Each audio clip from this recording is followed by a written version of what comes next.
Hi class, hope you're having a good week. Just wanted to touch base with you about the CAP 2 assignment that's due this week. In this assignment, you're going to look at what motivates your population. And so there's different factors that overlap and affect one another.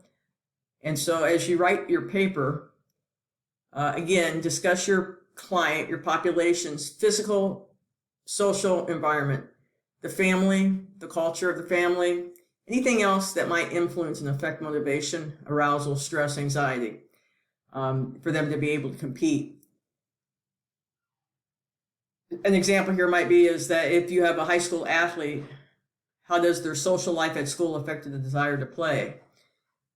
Are they intrinsically motivated because they love the sport, or are they extrinsically motivated because maybe they're trying to get a scholarship?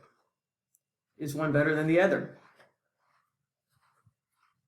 So before actually writing your paper, you want to make sure you begin with your population's physical environment, social environment, family culture, and then other factors you deem that would be important.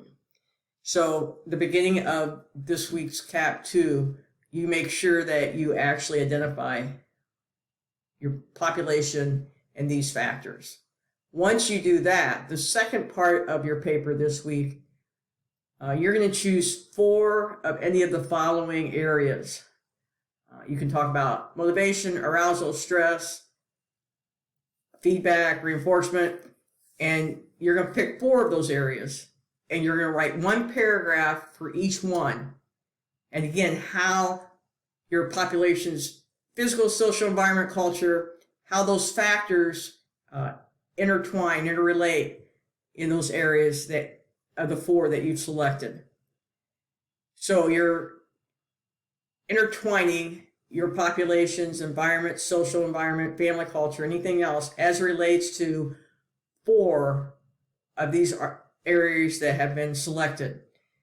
And then that will be your paper. There's no length requirement to the paper this week, but I would expect you to have more than 2 pages.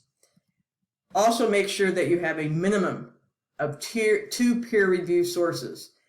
You must include those in the paper by citations and also have a reference page including them.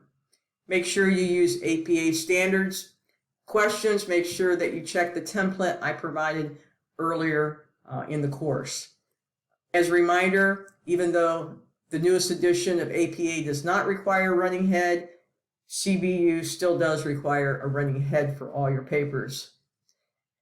Also want to mention that you don't want to just do direct quotes. You don't want to have one quote after another quote after another quote, but rather you want to paraphrase information, still use the citation, but stay away from direct quotes. Again, let me encourage you to get into the literature, get into your textbook, and as you write your paper this week, there is a rubric for you to follow that's attached here. If you have any questions, let me know.